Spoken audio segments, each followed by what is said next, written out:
नमस्कार, आप देख रहे हैं प्राइम न्यूज और मैं हूं आपके साथ आलोक शुक्ला। आज राजद के लिए बहुत ही खास दिन रहा। खास इसलिए हम कहेंगे क्योंकि सिल्वर जुबली मनाई जा रही थी। 25 साल जो पूरे कर लिए हैं राजद ने, और इस सियासी सफर के बीच में लालू प्रसाद यादव खुद कार्यकर्ताओं से वर्चुअल माध्यम से जुड़े। वर्चुअल इसलिए क्योंकि वो लगातार बीमार है, दिल्ली में उनका इलाज चल रहा है, जिसके चलते वो प्रत्यक्ष रूप से वहां पर नहीं जा पाए। जब लालू ने बोलना शुरू किया, सबसे पहले भावुक होकर अपने बेटे और अपनी पत्नी को धन्यवाद दिया।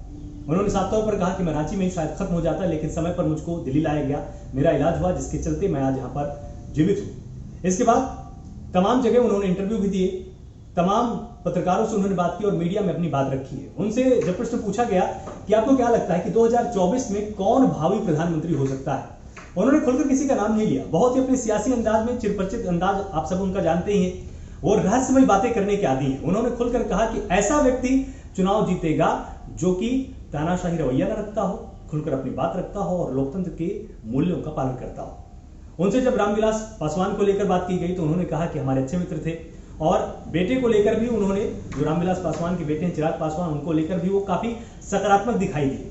इसके साथ ही उन्होंने अपने बेटे तेज प्रताप यादव के भाषण की तारीफ भी की। उन्होंने कहा कि जो तमाम पार्टी की विचारधारा है उसको गांवों तक पहुंचाने का काम किया जा रहा है, ये बहुत ही अभूतपूर्व है। साथ ही जब लालू प्रसाद यादव से पूछा गया कि अब आपकी आगे की उम्मीदें क्या है, उन्होंने साफ तौर पे कहा कि हम गरीबों की आवाज है। बिहार में जब हमारी पार्टी का गठन हुआ था तो कोई नहीं जानता था कि एक छोटा सा व्यक्ति, एक गरीब परिवार से आने वाला व्यक्ति बिहार का मुख्यमंत्री बनेगा।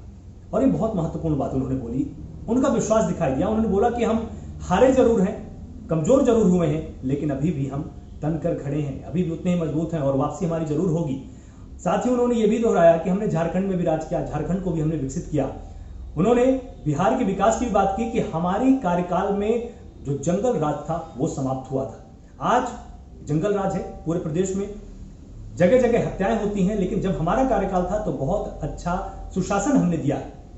अचानक जब उनसे नीतीश कुमार की बातचीत की जाती है तो बहुत ही रहस्यमय अंदाज में और खुलकर उन्होंने साफ तौर से एक बात बोली कि महागठबंधन जब हमारा हुआ था नीतीश कुमार के साथ, पूरी उम्मीदें थी कि हम इनके साथ राजनीति में आगे तक जा पाएंगे, जो हमारी सियासी विचारधारा है वो मिलेगी। लेकिन जिस तरह से महज कुछ सालों के अंदर ही नीतीश कुमार बदल जाते हैं, अपनी विचारधारा को बदल देते हैं, दूसरी पार्टी के साथ चले जाते हैं, जिसको बताने की यहां पर आपको जरूरत नहीं, बीजेपी के साथ चले जाते हैं वो। उस अलायंस के चलते लालू कहीं ना कहीं आहत आज भी दिखाई दिए।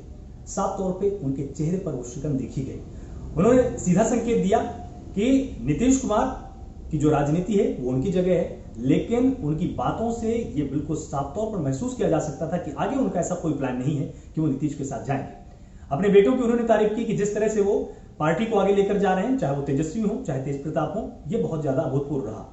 एक सबसे जरूरी बात यहां पर यह भी रही, जब तेजस्वी भाषण दे रहे थे तो उसमें कहीं ना कहीं उन्होंने तेज प्रताप के साथ दूरियों की बात भी अप्रत्यक्ष रूप से बोल दी। उन्होंने बोला कि जो भी पार्टी में, परिवार में दूरियां हैं, जो मनभेद मतभेद हो गए हैं, उनको समय रहते दूर कर लिया जाएगा, क्योंकि ये विचारधारा की दूरियां नहीं है, इनको जल्द ही दूर किया जाएगा या इनको लगभग दूर कर लिया गया है। तो संकेत ये भी है कि परिवार भी एकजुट होगा, पार्टी भी एकजुट होगी और आगे आने वाले चुनाव में राजद और भी शक्तिशाली भूमिका के रूप में दिखाई देगी। देश के स्तर पर लालू ने एक संकेत दिया कि हमने बहुत सारे कार्यकाल देखे। उन्होंने कहा कि 5 से 6 प्रधानमंत्रियों का कार्यकाल हमने देखा है, केंद्रीय मंत्रियों को हमने बनाया है और खुद केंद्रीय मंत्री हम रहे हैं।